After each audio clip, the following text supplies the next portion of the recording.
Aujourd'hui, je te montre comment réaliser une lotion corps hydratante parfaite pour le printemps, avec seulement quelques ingrédients. Idéal si tu débutes en cosmétique maison. Bonjour et bienvenue sur ma chaîne. Cette lotion est légère, facile à fabriquer et super hydratante.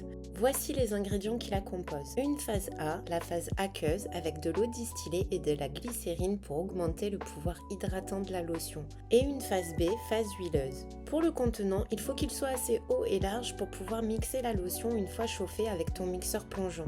La phase B est composée d'huile végétale d'amande douce et d'un émulsifiant qui va lier l'eau et l'huile. Ici, c'est l'olivem meal. Et comme il y a de l'eau dans la formulation, tu auras besoin d'un conservateur et de vitamine E. Et si tu veux ajouter un petit plus dans ta lotion, tu peux ajouter une huile parfumée, mais ça reste optionnel.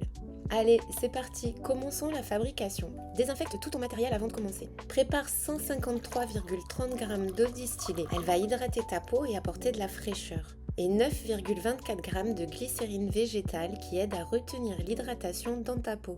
Mélange un peu et mets-le de côté. Prépare la phase B. Pèse 10,5 g d'oliven meal et 31,5 g d'huile végétale d'amande douce. Elle nourrit, assouplit et convient parfaitement aux peaux sensibles. Verse-les dans un récipient. Et mets ta phase A et ta phase B au bain-marie jusqu'à complète dissolution.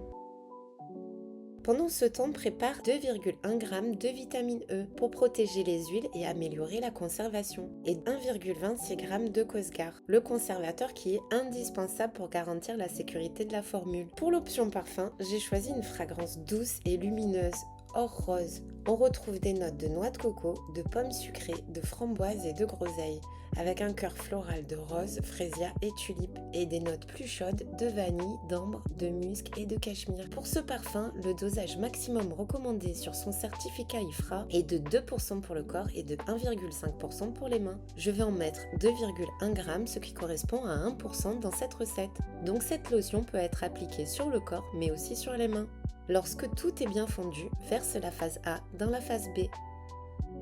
Mixe avec ton mixeur plongeant, mélange jusqu'à obtenir une belle émulsion.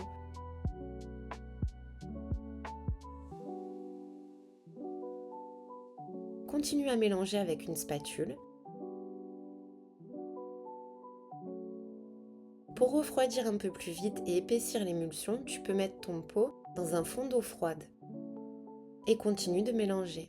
Il est temps de tester le pH. Dilue environ 2 g de lotion avec 8 g d'eau distillée.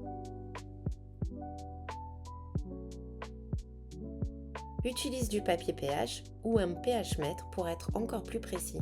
La valeur idéale est entre 5 et 6. Si tu as une peau sensible, entre 5 et 5,5 c'est parfait.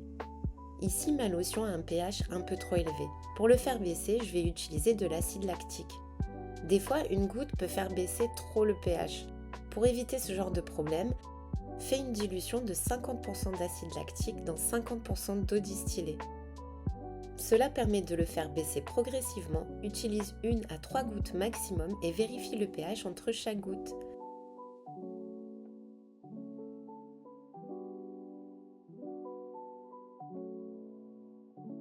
Une fois refroidi, tu peux ajouter le parfum,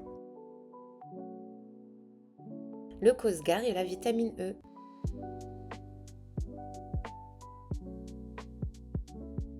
Ta lotion est prête, verse-la dans un flacon pompe préalablement désinfecté.